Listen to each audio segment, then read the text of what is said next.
Our grand adventure awaits us in 2026, Alex the Man Angelov. 2026 is around the corner, man. We're three fifth, we're three quarters of the way through 2025, Yeah. and we're one quarter away. I don't know why it took me so long to say that, but So, the man, can you please actually, what were your thoughts on episode 8 of One Piece, the season finale of the live action adaptation? Worst in the uh, East. I would say, I mean, it's hard to compare it with the rest because it's been a while since I've actually seen the rest. But I mean, again, man, from what I remember from the anime, um, nearly everything has been touched upon. Arlong, the meeting between, excuse me, what's the guy's name? What's the military guy's name? The captain with the white hair that let him go. So Garp, their meeting and the meeting that Nami had with her sister, that was okay, and the show was a little bit more meaningful. But again, we watched a sped up version, so.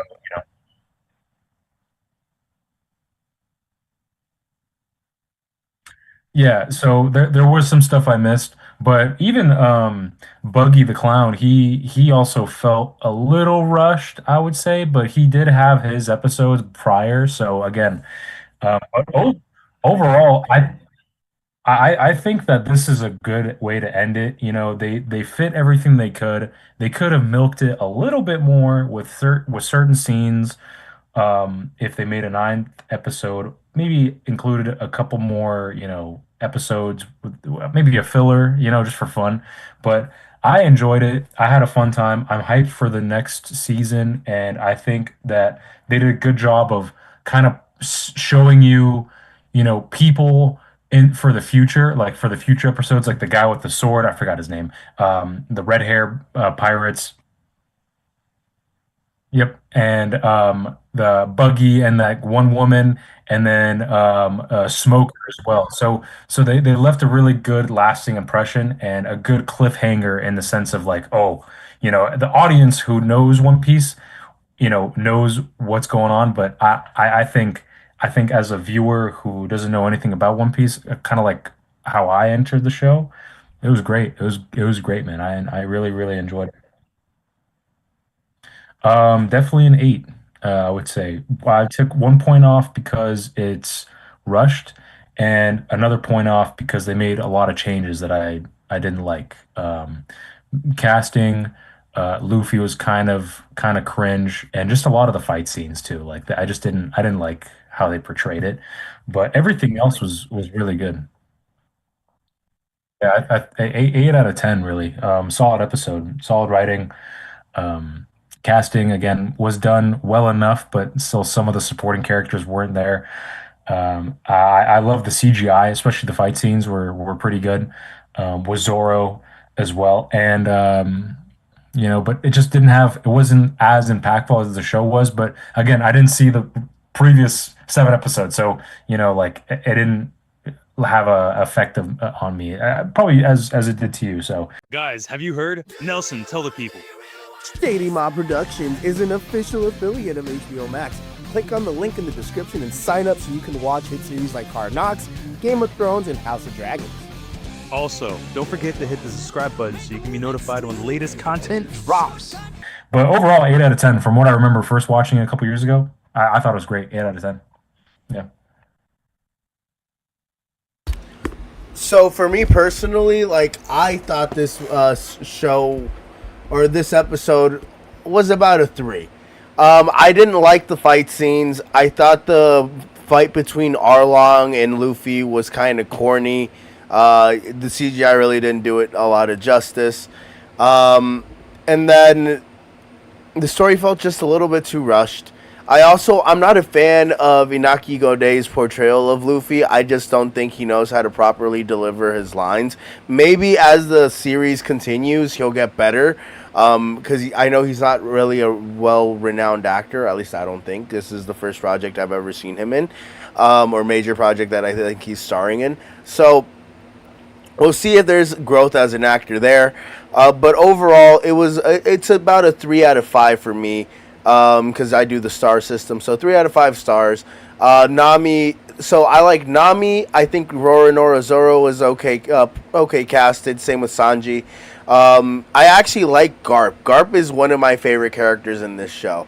Some of my biggest pet peeves are, like, for example, Helmeppo still hasn't been fucking properly named in the entire show. I've watched every single episode. For some reason, they've cut, like, them saying his name at least once. I've never heard them say Helmeppo ever in the series, which irritates me. Another thing that irritates me is that they changed the Sea Kings to Sea Beast. Like, what the fuck? And then when when Gold Roger was about to die, another big issue that I had was he didn't say go find my treasure, the One Piece. He said literally go find my treasure. It's all in a one piece, or it's all in one piece. Yeah, it's all in one piece. So he didn't even refer to the One Piece in the correct way. It's just previous episodes. yeah. The previous episodes, but I'm just giving like an overall season review. Yeah. Are you rating it? So if I'm gonna rate the entire series, I'm gonna give it about a 3 out of 5. So the whole series. Okay, so for the episode, I'll give it an 8 out of 10. For the episode was a 3 out of 5. Entire series was 3 out of 5 for me. I would say for the series, I'm definitely going lower, just because it's rushed. There were some stuff that I recall that, again, rushed, changed, but it was just good though. Like, I remember watching this when I didn't know anything about it, and like it just made sense while watching the anime. So if you're a viewer who never watched the anime and you just want an introduction, this is a great intro. And then if you want more, you can watch the anime. I would. It's a good. It's close between a 6 out of 10 and a 7 out of 10.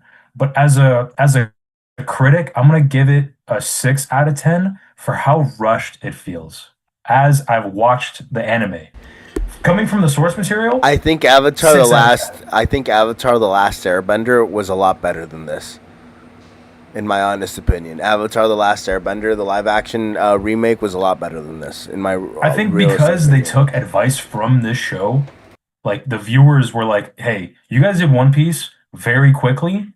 Avatar: Last Airbender, they shouldn't mess it up. We talked about it a while ago and we shared our opinions, and I can't wait until book 2. I don't know when that's going to come out because motherfuckers are super young. Next You know, year, they're I gonna think grow they're up. coming out with book 2 next year. So yeah, I mean, I think they just took a lot of reviews, took a lot of feedback from this, and they just said, "Hey, let's make it longer. Let's flush out characters that are supposed to be flushed out, and just make it more accurate and cast people who either look the part or act the part." Right? I think as a show, 6 out of 10, slightly above average, for sure. But if you like anime and you want to support it, I can see you rating it higher as a fanboy.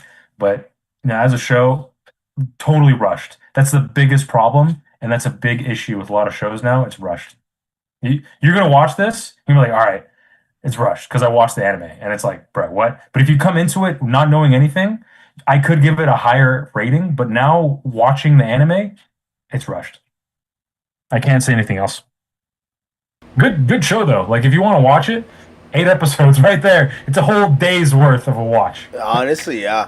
And actually, on that note, guys, we will be right back after these messages with a trailer reaction to The Conjuring: The Last Rites.